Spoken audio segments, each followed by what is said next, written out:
All right, now we're going to create a global control that's going to allow us to position our character anywhere in the scene that we need. Also give us the ability to resize the rig if needed.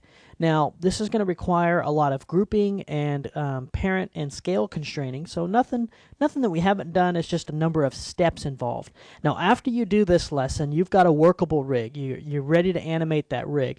I'm going to then follow up with 3 or 4 more lessons on how to add some greater functionality, a little more advanced functionality into your rig, so it'll be ready to do a lot more than we originally intended for it to be, which is just a simple animation rig.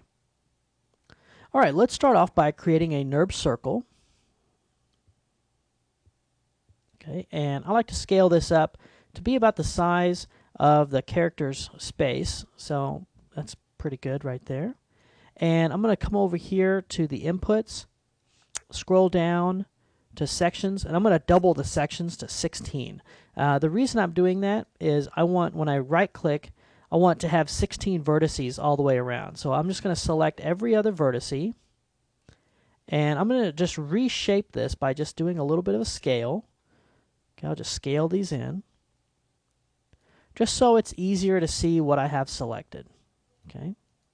So at this point, I'll go ahead and delete the history, freeze transformations, and rename this Global Control.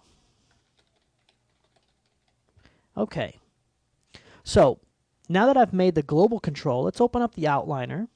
And I'm going to be working a lot in the outliner because it's just easier to select things. Let's select the foot controls, okay, those curves. We'll also shift select the pole vectors. We'll shift select the hip control. By selecting it, we select all these other pieces, so that's good. Okay, we'll add these elbow controls.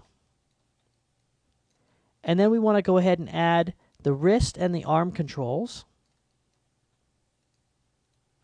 Okay, so now that all of those curves are selected, we'll hit Control G to group them. And we're going to name this group Control Curves GRP for group. Okay, so there's our control curves group. What are we going to do with that now that we've got them all kind of grouped up and organized? Well, what I'm going to do is select this global control, control click the control curves group, that group that we just made, and we're going to do a constraint, parent constraint, and a constraint, scale constraint. All right.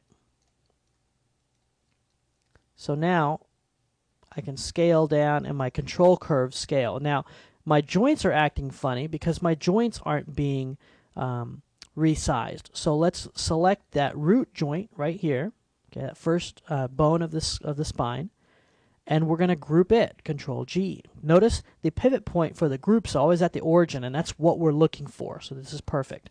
We'll call this a root GRP, root group. Okay, we're going to do the same thing. We're going to take the global control, control click the root group, and we'll do a scale constraint. Okay, so now let's scale.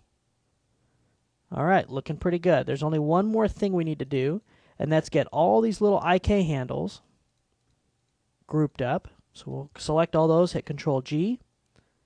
We'll call this the IK group. And we're going to do the same thing. We'll select those and do a scale constraint. All right, at this point now, I can move my character into position. I can rotate my character into whatever position I need. Okay, she's ready to go. And I can scale. So I can scale my rig to half size, and it's going to work great. Right? I can go in here. I can still pick up. Everything is going to move and work wonderfully. All right. So that is the base setup here. This is a basic character setup. This is the same rig setup that we use here at Digital Tutors on all of our animations that we do for our training kits as well as internal. And it's a battle-tested rig. We use it all the time. Like I said, I'm going to add a few more lessons to this to really beef up. We're going to do a knee lock. We're going to do an IK-FK blend. So a few more setups and pieces that we're going to do for this rig.